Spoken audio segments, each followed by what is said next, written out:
Hi there, it's Hélène with another video. Thanks for joining me today. I have just a little bit of a fun video. It was actually pretty impromptu. I was getting ready to film something else today, and the stuff is over there. And I realized that I probably just want to let you guys know about this experience. So I decided to try the Boscia, what's it called? Luminizing black mask, and it is a peel-off mask. Now this is part of my challenge to get through my samples, and I'm doing really well. The next sample, I guess slaying my sample round 4, how was it, is going to be coming up in the coming days. And because of that, I have been trying to ramp up my use of masks. And if you have watched any of those videos, you will know I am not a big fan of masks. So I am just working through them. Anyway, so this is one of them. Now this is a second one that I have. So I get to do this all over again. And so here's the one I used. So essentially, I have seen videos of folks using this mask online, and it was this big thing with horrible to take off, all that stuff. And I thought, you know, I will try this. And so I did put it on just a couple of days ago. I followed the instructions. The interesting thing is you snap it in the middle here. If you have a sample, I don't know how the full size works. And essentially you've got two sides to this package. Well, something happens when you put the two sides, the contents of the two sides together. They mix together and they create almost like this tar feeling, thick, sticky goop. And you put this, as you put it on, it mixes together, and then you end up with what is supposed to be a cohesive layer of what looks like black tar on your face.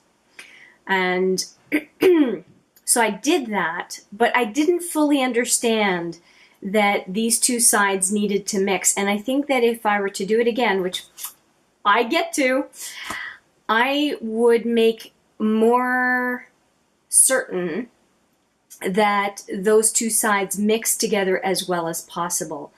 And what happened was that once it dried and I peeled it off, some areas, just because they weren't perfectly mixed, left some residue behind. So I have a treat for you. I decided partway through peeling it off that I would just, because my camera is right here in my beauty room, which is also my bathroom, I just decided, oh, to hell with it, let me just film it. So I did. I filmed me taking the mask off so that you can compare and contrast with some other, oh my God, videos that this is so horrible. So take a look at this video and you can decide what you think. You'll see the residue at the end. And all I have to say about it is that it is a little bit different than what I've seen so far. So take a look at the video and then I'll wrap up afterwards.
So not that bad, right?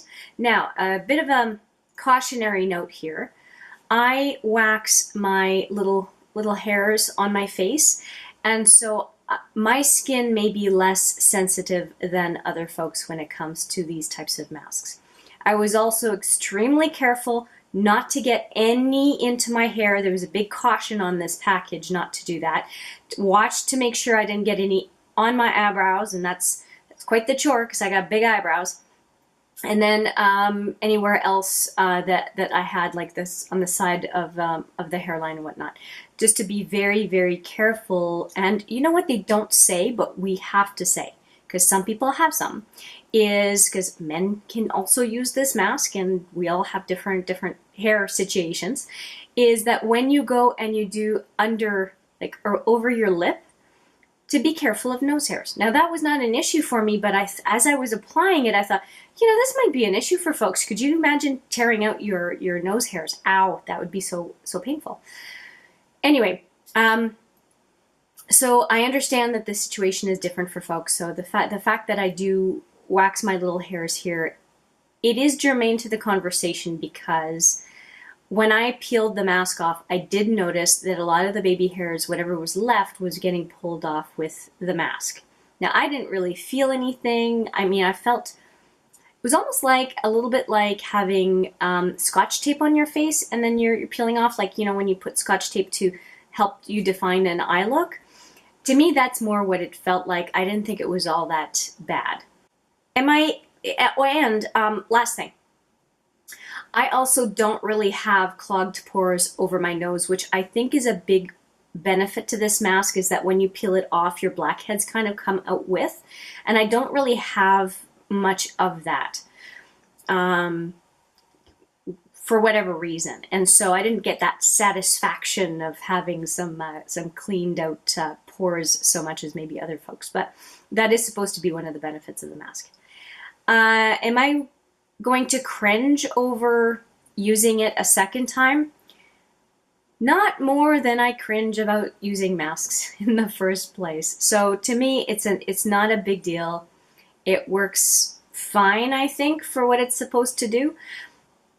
It's a little weird, but it shouldn't be something that's all that scary. So if you're curious to know what the Boscia mask, specifically the Boscia Luminizing Black Mask, is like, I hope you found this video useful. If you did, please give it a thumbs up. And if you like the content on this channel in general, goofy or not, please consider subscribing. I look forward to seeing you in the next video. But for now, take care.